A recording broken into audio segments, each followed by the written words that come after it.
Welcome back to my channel বন্ধুরা। আশা করছি তোমরা সকলে খুব ভালো আছো, আমিও খুব ভালো আছি। My simple life blog with child এডুকেশনে সকলকে স্বাগত।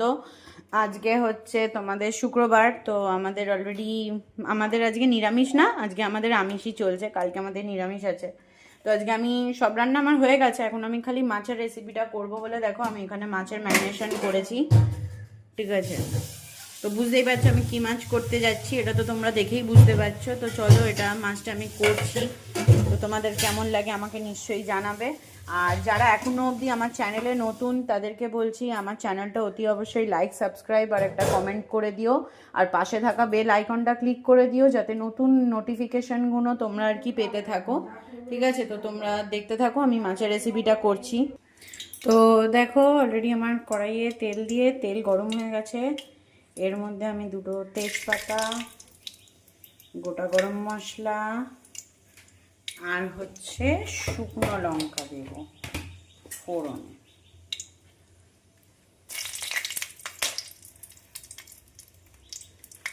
দুটো শুকনো লঙ্কা, ঠিক আছে, এটা আমি ফোড়নে দিলাম। এবার ফোড়নটাকে জাস্ট আমি একটু নাড়াচাড়া করছি। এটা একটু নাড়াচাড়া করেই আমি দিয়ে দেবো কাটা পেঁয়াজটা।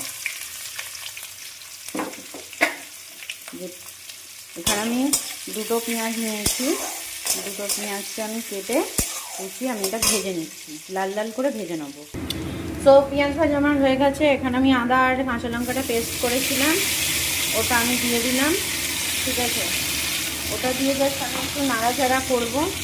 ওটা নাড়াচাড়া হতে হতে এর মধ্যে আমি অল্প একটু হলুদ দিলাম, কারণ আমি মাছ ম্যারিনেশনে হলুদটা আর কি দিইনি। ঠিক আছে, তাই আমি হলুদটা আর কি দিলাম, দিয়ে একটু নাড়াচাড়া করলাম। তো দেখো আমার অলরেডি এদিকে মশলা হয়ে গেছে, আর এখানে ম্যারিনেশন করা মাছটা আমি ওপর দিয়ে আস্তে আস্তে বসিয়ে দিচ্ছি। ঠিক আছে,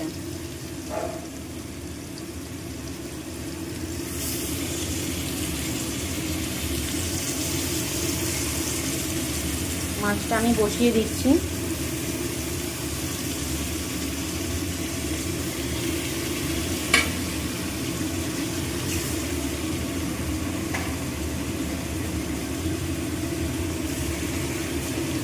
দেখো মাছটা আমি বসিয়ে দিয়েছি।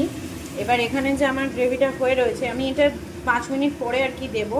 জাস্ট এটা দিয়ে আমি অলরেডি ঢেকে দেবো 5 মিনিটের জন্য। তো দেখো 5 মিনিট পর আমি ঢাকাটা অলরেডি খুলে দিলাম। এবার খোলার পর এই যে আমি ম্যারিনেশনের যে গ্রেভিটা রেখেছিলাম এটাই আমি ওপর থেকে আর কি দিয়ে দিচ্ছি। ঠিক আছে, এটা দিয়ে আবার একটুখানি উল্টে দেবো মাছগুলোকে, দিয়ে তারপরে আমি ঢাকা দিয়ে দেবো। সো দেখো আমি অলরেডি ওলট পালট করে দিয়ে এখন আমি ঢাকা চাপা দিয়ে দিচ্ছি। ঠিক আছে, এটা আমি 10 মিনিটের জন্য এখন এরকম প্রসেসেই হতে দেবো। এর মধ্যে আমি কিন্তু তেমনভাবে আর কোনো জল অ্যাড করিনি। তো দেখো বন্ধুরা আমি 10 মিনিট পরে অলরেডি ঢাকাটা ওঠাচ্ছি। দেখতেই পাচ্ছ টকবক টকবক করে ফুটছে, কিন্তু এখনও আমার প্রসেস হয়নি। তো এখন আমি জাস্ট একটু নাড়াচাড়া করে দেবো, তখন তো এমনি ওলট পালট করেই দিয়েছিলাম। এটার মধ্যে আমি একটু চিনি অ্যাড করছি, কারণ যেহেতু দই তো নাহলে হচ্ছে মানে ব্যালেন্সটা আসবে না। টক দই দিলে সবসময় একটু চিনি দেবে, তাহলে ব্যালেন্সটা চলে আসবে। আর হচ্ছে আমি গোটা লঙ্কা ফেলে দিচ্ছি। ঠিক আছে, দিয়ে আমি আবার এটাকে জাস্ট আরও 7 মিনিটের জন্য হতে দেবো। আমার গ্যাসটা কিন্তু এখন স্টিম করা আছে বন্ধুরা। ঠিক আছে, তো দেখো আরও 7 মিনিট পর আমি প্রায় তুললাম। দেখতেই পাচ্ছ গ্রেভি আমার প্রায় অনেক বসে গেছে। এরপরে আমার হাতে বানানো গরম মশলার বাটা, বানানো না মানে ঘরে বাটলাম এক্ষুনি, ওই বাটা দিলাম। আর জাস্ট ওপর থেকে গার্নিশিংয়ের জন্য আমি করিয়েন্ডার লিভস অর্থাৎ ধনে পাতা ছড়িয়ে দিলাম। ঠিক আছে, আর গ্যাসের ফ্লেমটা বন্ধ করে দিলাম।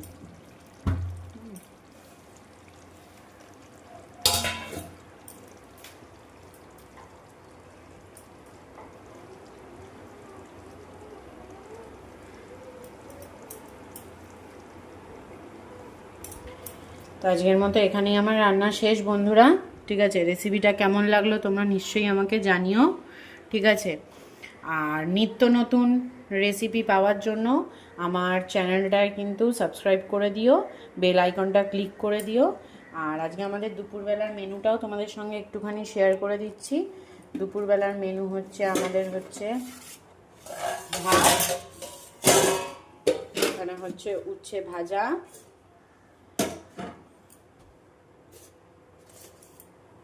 হচ্ছে পালং শাকের তরকারি, আর হচ্ছে এই যে মাছ। ঠিক আছে, তো আজকের মতো সকলকে টাটা। আবার নতুন একটা কোনো কিছু নিয়ে তোমাদের সঙ্গে ফিরে আসবো। সবাই সুস্থ থেকো, ভালো থেকো, টাটা।